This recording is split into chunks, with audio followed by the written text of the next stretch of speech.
자, 이제 마지막 작업인 5번 즉 커버에 대해서 작업을 해보도록 하겠습니다. 자, 커버 형상을 자, 우리 인벤트에서 먼저 어떤 형상인지 물론 여러분들이 도면을 보고 형상하고 치수를 체크를 해보셔도 되지만 먼저 제가 인벤트에서 자, 커버 형상은 현재 눈에 보이는 것처럼 오른쪽에 나와 있는 이 형상이 바로 커버라는 부품입니다. 자, 이 커버 형상을 좀 더 상세하게 부품을 한번 표시를 하게 되면은 커버 형상은 지금처럼 이런 모양으로 생겨 있으니까 이 형상을 여러분들이 잘 체크해서 이번 시간에 한번 모델링 작업을 진행해 보도록 하겠습니다. 자, 그러면 다시 카티아죠, 그죠? 예, 이렇게 일단은 형상을 먼저 체크하시고, 자, 카티아를 실행하신 다음에 먼저 시작, 기계 디자인, 파트 디자인을 실행을 해서 파일 이름은 나중에 변경 가능하죠. 그래서 확인 버튼 눌렀습니다. 자, 가장 먼저 이 형상도 조금 전에 보신 것처럼 하나의 둥근 형태를 가지고 있으니까 위치 지정 스케치에서 사용자는 YZ 평면을 선택하고 스케치 버튼을 눌렀고요. 둥근 형태이기 때문에 여기서도 절반만 그린 다음에 샤프트 회전 기능을 쓰기 위해서 프로파일로 작업하겠습니다. 그래서 여기 0,0을 기준해 가지고 처음에 선이 올라갔다가 옆으로 꺾였다가 아래쪽으로 다시 선이 지금 현재 그죠? 잘못 그렸네요. 뒤로 언두 작업하겠습니다. 그래서 아래쪽으로 수직하게 내려와서 수평하게 들어가서 다시 위로 올라갔다가 아무튼 간에 이렇게 생겨먹은 형상입니다. 해서 바깥쪽에 있는 먼저 그 프로파일 바깥쪽 윤곽선을 먼저 작업하신 다음에 이 형상에 대해서 치수를 입력하겠습니다. 해서 사용자가 선택하는 이 선에 대한 거리값, 사용자가 선택하는 요거에 대한 거리값이랑 사용자가 선택하는 얘네들, 그리고 이 폭에 대한 부분과 안쪽에 들어가는 치수와 그리고 전체 거리값까지 먼저 치수를 입력하셨고, 그리고 하나 빠졌네요. 그죠? 뭐가 빠졌습니까? 회전을 하기 위해서는 축이 필요하니까 아래쪽 부분에다가 이렇게 축을 하나 작성을 했습니다. 자, 치수 기입까지 끝났으면 이제 이 치수에 대해서 편집 작업을 하겠습니다. 다중 제약 조건 편집이라는 놈을 실행을 해서 먼저 빨간색으로 붉게 표시된 부분에 대한 치수를 변경합니다. 그 다음 치수에 대한 부분도 사용자가 변경을 해주고요. 다음 치수에 대해서도 변경을 할 겁니다. 다음 치수에 대해서도 변경 작업을 할 거고요. 다음 치수도 전체가 이거는 잠깐 이 치수가 얼마입니까요? 이 치수는 요 위에 거는 전체 지름이 60이니까 바로 나누기 2를 할 필요가 없겠네요. 자, 이 부분에 대한 치수도 변경을 했고요. 자, 이 치수에 대한 부분도 변경 작업을 해서 미리 보기 확인 누르면 이렇게 형상을 그대로 유지시키면서 자, 형상을 유지시키면서 스케치에 대한 찌그러짐이나 일그러짐 없이 스케치를 그대로 유지시키면서 치수 기입까지 작업을 완료하였습니다. 이렇게 치수를 대략적으로 이렇게 재배치를 했고요. 다시 배치를 한 상태에서 지금처럼 치수를 한번 체크하시고 자, 이번에는 안쪽에 들어가는 스케치도 마저 작업을 해볼까요? 지금은 스케치를 마저 작업을 하는 것보다는 먼저 회전을 한 다음에 안쪽에 추가적으로 다시 잘라내도록 하겠습니다. 자, 그래서 자, 이제 여기서는 그죠? 이제 여기서 필요한 만큼만 작업을 해줄 거니까 잠깐만 이제 이 부분을 제가 잠깐 한번 도면을 좀 체크해서 한번 형상을 어떻게 작업을 해야 될지 보도록 하겠습니다. 안쪽 부분은 현재 따로 작업을 하지 않아도 일단 이렇게 작업을 먼저 했고요. 자, 인벤트에서 지금 한번 어떻게 작업했는지 한번 체크해 볼까요? 자, 인벤트에서 첫 번째 스케치 작업됐고 여기에 구멍 뚫었고 돌출했고 어떻게 작업을 했는지 일단은 제가 한번 체크 좀 해보겠습니다. 처음에 전체 원판 만든 다음에 두 번째 이 부분만큼 올렸거든요. 이렇게 올렸습니다. 자, 올렸는데 이 스케치 이렇게 작업을 했구나, 그죠? 예, 이렇게 작업됐네요.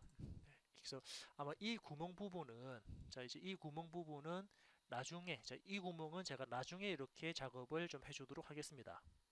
그래서 이렇게 작업되었으니까 워크벤치 종료, 스케치 마무리 해놓고 바로 샤프트 기능을 이용을 해서 먼저 360도로 먼저 회전 작업을 했고요. 그런 다음에 다시 위치 지정 스케치에서 이제 오른쪽 측면 부분에다가 스케치 할 건데, 여기서는 먼저 그죠, 여기 그 사각형 그릴까요? 예, 먼저 왼쪽 부분에 이만큼 사각형 하나를 작업했습니다. 그리고 이번에는 바깥쪽에 있는 원형 모서리를 복사하기 위해서 우리가 쓸 부분은 3D 요소 프로젝트를 이용해 가지고 사용자가 모서리를 선택하면은 그 모서리가 현재 화면상의 스케치에 복사가 되었고요. 이제 필요 없는 부분들을 잘라내겠습니다. 즉시 자르기에서 먼저 사각형 바깥쪽 부분을 이렇게 선택을 해서 클릭을 해서 잘라냈고요. 사용자가 실제로 필요한 부분은 이제 요거와 요것도 필요 없죠. 즉 사용자가 실제로 필요한 부분은 바로 이 사각형 영역이니까 이 상태에서 치수 기입을 하겠습니다. 보니까는 중심부터 이 선까지에 대한 거리 값은 전체가 얼마니까 5가 되고요. 그리고 또 마찬가지 중심부터 이 선까지에 대한 거리도 전체가 얼마니까 절반 치수를 주게 되면은 이런 모양으로 스케치가 되었습니다. 근데 이 스케치가 이제 양쪽 두 군데, 자, 이 스케치가 양쪽 두 군데 있으니까 우리 아까처럼 그죠? 이 스케치를 오른쪽으로 복사하기 위해서 복사시킬 스케치를 지금처럼 드래그해서 선택했습니다. 그리고 미러 기능 실행하신 다음에 중간에 있는 축을 클릭하면은 반대쪽으로 대칭 복사가 된 모습을 확인할 수 있고, 이 형상이 맞다 그러면 그죠? 여러분들이 이 형상이 맞다 그러면 워크벤치 종료해가지고 바로 이 영상을 바로 패드를 하도록 하겠습니다. 자, 자, 패드 높이가 얼마냐면은 도면상에 얼마로 나와 있습니까? 20 나와 있나요? 도면상에 20만큼에서 미리 보기 OK 누르면 이렇게 패드 높이까지 올라간 모습을 확인해 볼 수가 있고요. 이제 아까 했던 것처럼 안쪽에 구멍을 뚫어 주도록 하겠습니다. 그래서 다시 자, 스케치에서 우리 처음에 회전할 때 작업했던 YZ 평면 선택하시고 확인 버튼 OK 눌렀고요. 자, 그래서 예, 작업하기 수월하도록 요거, 그죠? 예, 스케치면으로 파트 자르기를 클릭을 해서 작업하기 수월하도록 먼저 축 먼저 그릴까요? 작업하는 순서는 상관없지만 아래쪽에다가 축을 하나 이렇게 회전축을 하나 그렸고요.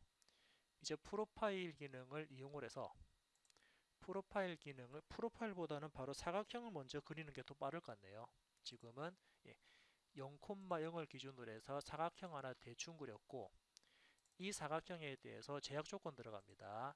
요거와 요거는 마우스 오른쪽 일치, 그리고 이 선하고 이 선은 전체 지름이 20이니까 반지름은 10, 이렇게 먼저 체크를 해 놓은 다음에 이제 위쪽에다가 또 다른 사각형이나 또 다른 이거죠, 프로파일 가지고 윗부분에 이거만큼 이제 위로 튀어나가는 부분을 작업했습니다.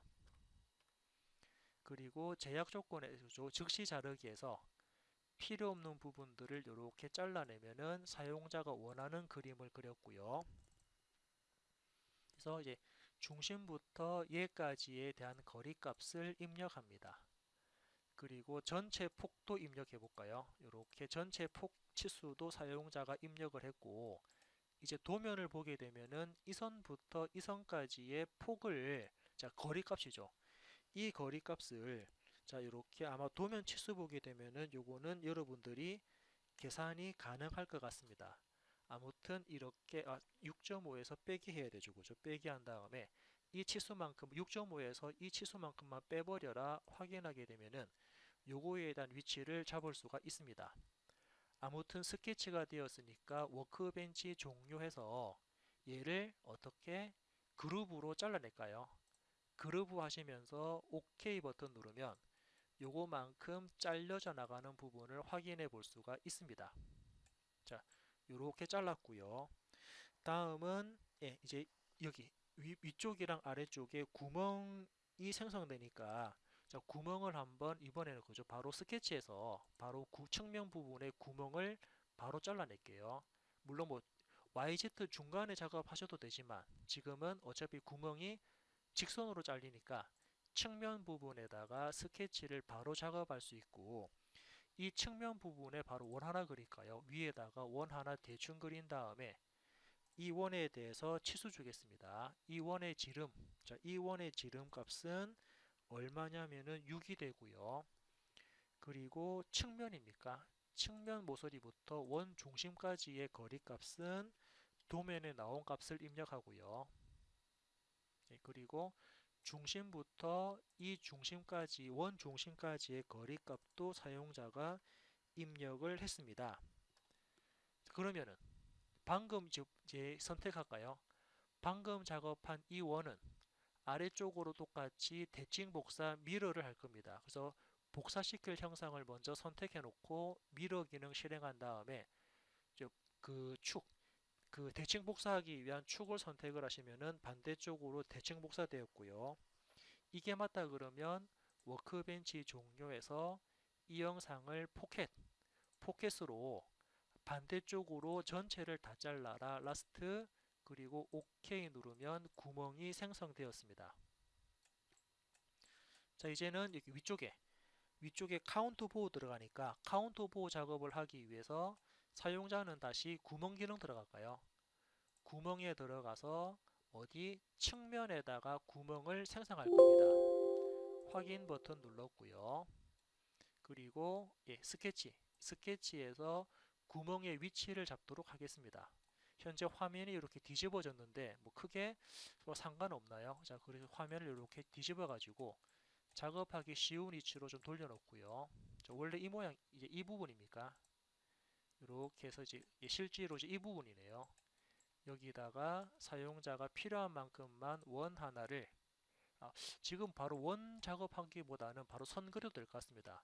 왜냐하면 중심 인식하니까. 그래서 수평 방향으로 다시 그릴까요? 지금 선이 좀 약간 삐딱하게 들어갔는데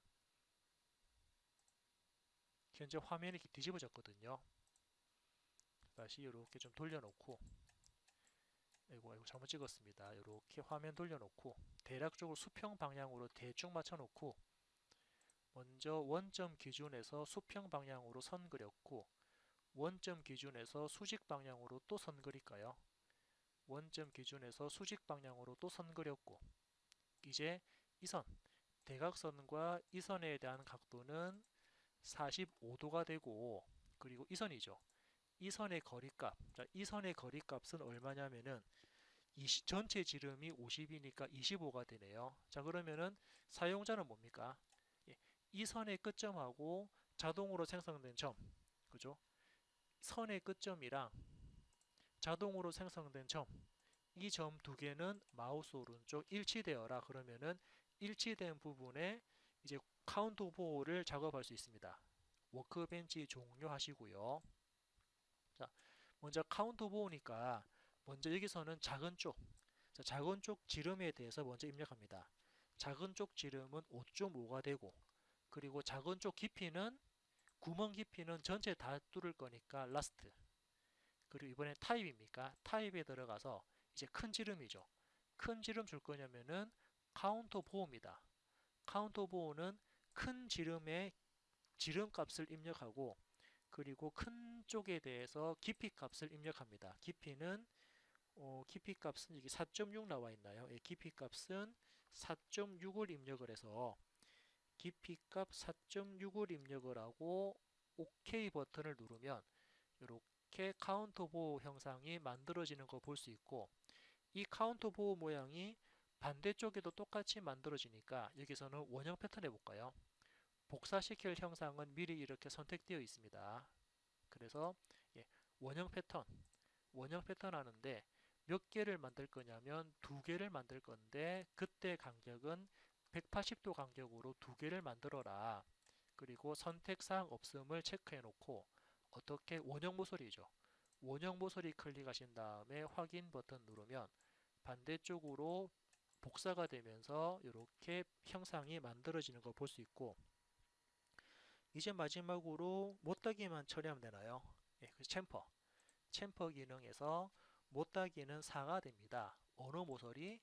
요 위쪽 모서리 두 군데랑 아래쪽 모서리 두 군데 이렇게 모서리 선택하시고 확인 버튼 누르면 못따기까지 되면서 예, 5번 그죠? 5번 형상이죠. 5번 형상인 그 커버까지 이렇게 작업을 끝냈습니다.